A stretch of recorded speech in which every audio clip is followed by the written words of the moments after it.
ಯಾವ ಮಕ್ಕಳುನು ಈ ಕೆಲಸ ಮಾಡಲ್ಲ. ಆಸ್ತಿ ಒಂದ್ ಇಡೀಗೂನು ಜಗಳ ಆಡುವಂತ ಕಾಲ ಇದು. ಅಮ್ಮನ್ನ ಕೊಲೆ ಮಾಡೋರು ಆಸ್ತಿಗೋಸ್ಕರ ಅಮ್ಮನ್ನ ಅನಾಥಾಶ್ರಮ ಕಳಿಸಿದ್ದಾರೆ. ಒಂದ್ ಕಡೆ ತುಂಬಾ ಖುಷಿ ಆಗ್ತಿದೆ, ಇನ್ನೊಂದ್ ಕಡೆ ಒಂದ್ ದುಃಖನ ಆಗ್ತಿದೆ. ಯಾಕಂದ್ರೆ ಅವ್ರು ಇದ್ದಿದ್ರೆ ಚೆನ್ನಾಗಿರೋದು, ಲೀಲಾವತಿ ಅಮ್ಮ ಅವ್ರು ಇದ್ದಿದ್ರೆ ಚೆನ್ನಾಗಿರೋದು ಅಂತ ಹೇಳುತ್ತೆ. ಆದ್ರೂನು ಇನ್ನೇನ್ ಮಾಡಕ್ ಆಗಲ್ಲ, ಒಂದು ಏಜ್ ಆದ್ಮೇಲೆ ಎಲ್ಲಾರು ಹೋಗ್ಲೇಬೇಕು ಅಂತ. ಆದ್ರೂ ಅವ್ರು ಹೋಗಿದ್ರೆ ಅವ್ರ ನೆನಪುಗಳನ್ನ ತುಂಬಾ ಬಿಟ್ಟು ಹೋಗಿದ್ದಾರೆ. ಈಗ ಇನ್ನೊಂದು 3 ದಿನಕ್ಕೆ ಅವ್ರದ್ದು 1 ವರ್ಷ ಆಗುತ್ತೆ. 3 ದಿವಸಕ್ಕೆ 1 ವರ್ಷ ಆಗುತ್ತೆ.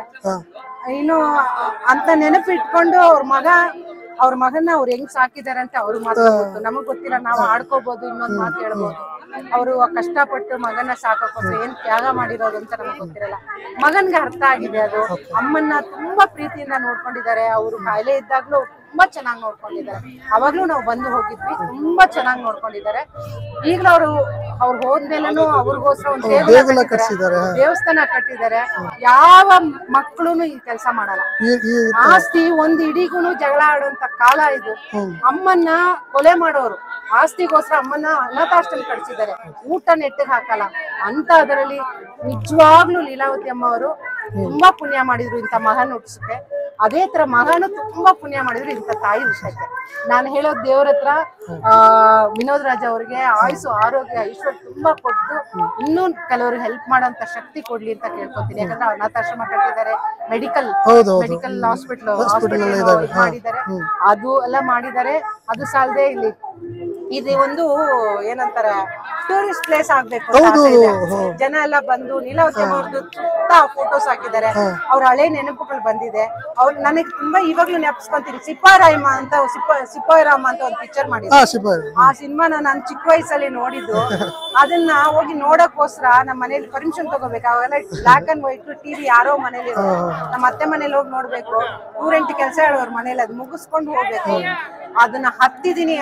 ಆ ಸಿನಿಮಾ ನೋಡಿ ಅಪ್ಪ ನನ್ನ ಲೈಫಲ್ಲಿ ಇವತ್ತು ಅದು ಜ್ಞಾಪಕ ಇರುತ್ತೆ. ನೆನೆಸ್ಕೊಂಡ್ರೆ ಸಾಕು.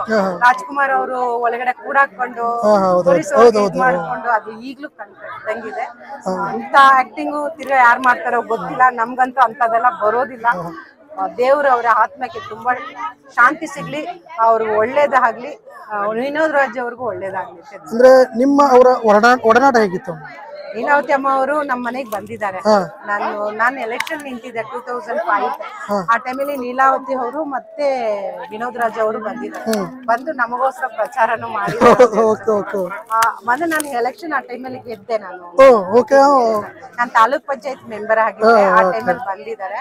ಆಮೇಲೆ ನಮ್ಮ ತೋಟದಲ್ಲಿ ಒಂದಿನ ಹಾಲ್ಟ್ ಆಗಿ ನಮ್ಗೆ ಎಲ್ಲ ಅಲ್ಲ ಇದ್ದು ಹೋಗಿದ್ದಾರೆ. ಅವ್ರ ತೋಟಕ್ಕೂ ನಾವು ಬಂದಿದ್ವಿ. ಇವತ್ತು ಸನ್ಮಾನಿಸಿದ್ದಾರೆ ಕೂಡ. ನೆನಪಿಟ್ಕೊಂಡು ಅದನ್ನ ಈಗಲೂ ನನಗೆ ಜ್ಞಾಪಿಸಿ ಹೇಳ್ತಾ ನಾನು ಮರ್ತೇ ಹೋಗ್ಬಿಟ್ಟಿದೆ. ತುಂಬಾ ಥ್ಯಾಂಕ್ಸ್ ಅಂತ ಹೇಳ್ಕೊಂಡು, ಏನ್ ಗಿಫ್ಟ್ ಅಂತ ಹೇಳಲ್ಲ, ಸಣ್ಣ ಗಿಫ್ಟ್ ಕೊಟ್ಟಿದ್ದೆ. ಆ ಗಿಫ್ಟ್ ನ ಇವಾಗ್ಲೂ ನನಗೆ ತೋರ್ಸ್ಬಿಟ್ಟು ಸನ್ಮಾನ ಮಾಡುವಾಗ ತೋರ್ಸಿದ್ರು.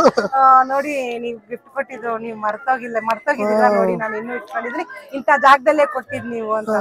ನಂಗೆ ತುಂಬಾ ಖುಷಿ ಆಯ್ತು. ಅವ್ರು ಇನ್ನೂ ಜ್ಞಾಪಕ, ನಾನು ಕೊಟ್ಟ 15 ವರ್ಷ ಮೇಲಾಗಿದೆ. ಈಗ ಹಿರಿಯ ಕಲಾವಿದರು ಅನ್ಬೋದು, ಅವಾಗ ಇರುವಂತ ಸಹ ಕಲಾವಿದರನ್ನ ಕರೆದು ಅಂದ್ರೆ 1 ವರ್ಷ 2 ವರ್ಷ ಆದ ತಕ್ಷಣ ಕಲಾವಿದರನ್ನ ಮರ್ತ್ ಬಿಡ್ತಾರೆ. ಸಿನಿಮಾ ಆದ ತಕ್ಷಣ ಎಲ್ಲ ಮರ್ತ್ ಬಿಡ್ತಾರೆ.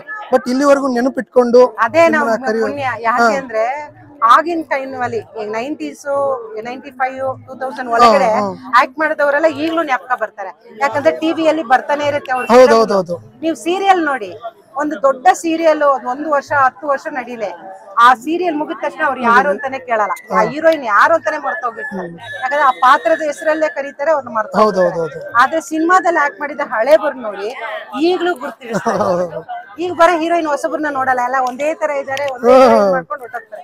ಆಗಿನ ಕಾಲದಲ್ಲಿ ಆಗಿನ ಕಾಲ ಅಂದ್ರೆ ನಾನೇನು ತುಂಬಾ ಬಯಸಲ್ಲ, ಆದ್ರೂ ನಾನು 25 ವರ್ಷದ ಹಿಂದೆ ಕತೆ. ನಾನು ಅವಾಗಿಂದಲೇ ಇದ್ದೀನಿ. ನಾನು 30 ವರ್ಷ ಆಗ್ತಾ ಇದೆ, 33 ವರ್ಷ ಆಗ್ತಾ ಇದ್ದೀನಿ. ಆವಾಗ ಅಂದ್ರೆ ಗುರ್ತಿಡಿಯೋದು ಇದನ್ನೇ. ಯಾಕಂದ್ರೆ ಒಂದ್ ಸಣ್ಣ ಪಾತ್ರ ಮಾಡಿದ್ರು ಜನಕ್ಕೆ ಅವಾಗ ಥಿಯೇಟರ್ಗೆ ಹೋಗಿ ಪಿಕ್ಚರ್ ನೋಡ್ತಾ ಇದ್ರು. ಈಗ ಮಾಧ್ಯಮಗಳು ತುಂಬಾ ಬಂದ್ಬಿಟ್ಟಿದೆ, ಟಿವಿ ಚಾನಲ್ಗಳು ತುಂಬಾ ಬಂದ್ಬಿಟ್ಟಿದೆ. ಇದು ನಿಮ್ಗೆ ಬೋರ್ ಹೊಡಿತಾ, ಈ ಸಾಂಗ್ ಇಮಿಡಿಯೇಟ್ ಇನ್ನೊಂದ್ರಲ್ಲಿ ಹಾಕೊಂಡಿರ್ತಾರೆ, ಅದು ಬರೋ ಚಾನಲ್ ಚೇಂಜ್ ಮಾಡ್ತಾರೆ. ಹಂಗಾಗಿ ಈ ಬರೋ ಕಲಾವಿದರಿಗೆ ಮರ್ತೋಗ್ಬಿಡ್ತಾರೆ. ಇವ್ರು ನಿಲ್ಲಿದ್ರಲ್ಲಿ ನೋಡಿದ್ರೆ ಅದ್ರಲ್ಲಿ ನೋಡಿದ್ರೆ ಅನ್ನೋದೇ ಕನ್ಫ್ಯೂಸ್ ಆಗ್ತಾರೆ. ಹಾಗಾಗಿದೆ. ಮುಂಚಿದಂದ್ರೆ ಎಲ್ಲಾರು ಗುರ್ತಿಡಿತಾರೆ.